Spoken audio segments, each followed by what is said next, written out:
Hello everyone! Although the Western Balkans have been engaged in the EU integration process for the past 2 decades, there is little success in terms of achieving comprehensive and credible reforms, while EU membership remains out of sight.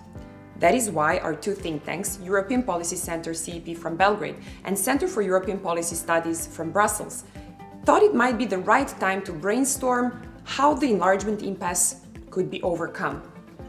Realizing that momentum should be created rather than awaited, we have developed a feasible way forward. That is where our staged accession model comes in. First things first. This innovative model allows for overcoming the existing in or out approach to enlargement by introducing accession in stages, with the aim to provide gradual institutional access and financial benefits along the way to a full EU membership. The first 2 stages would build upon the existing framework of the Stabilization and Association Agreements and the revised enlargement methodology. Moving away from the current status quo, the first stage, called the Initial Accession Stage, extends to acceding countries' EU funding at the level of 50% of conventional membership, while simultaneously increasing policy dialogue and selectively allowing observer status in institutions. From then on, the second stage, the intermediate accession stage, envisions increasing access to funds with 75% of conventional membership, while allowing more significant participation in the EU institutions. This would mean, for example, providing speaking rights without voting rights in the Council of the EU and the European Parliament. The most significant change would take place during stage 3. This stage begins right after the Treaty of Accession is ratified, as a precondition to allow the acceding country to acquire the status of a new member state.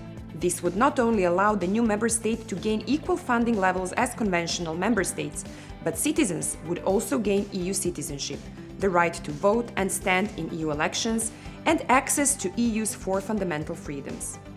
The catch here is that the new member state would face some institutional limitations, at least for a limited period.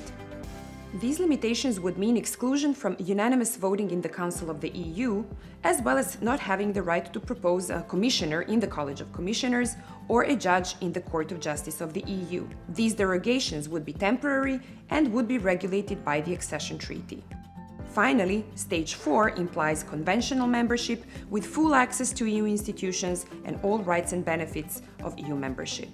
Benefits, however, do not come without conditions.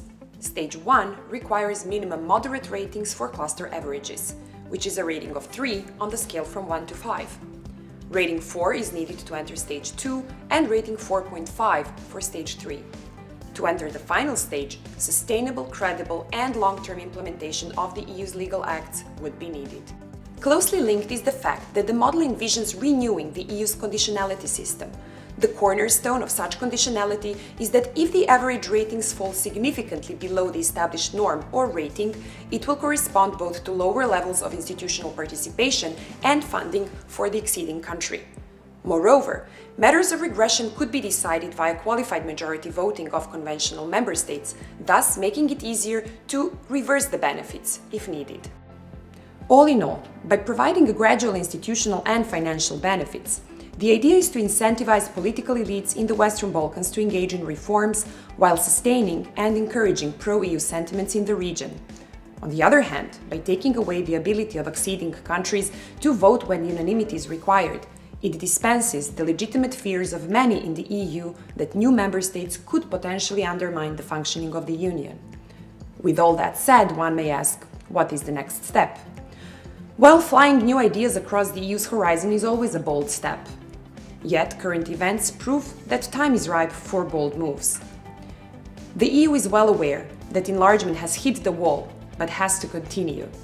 Therefore, it has the interest in investigating, together with Western Balkan leaders, how it can apply this proposal or some of its modality in real life.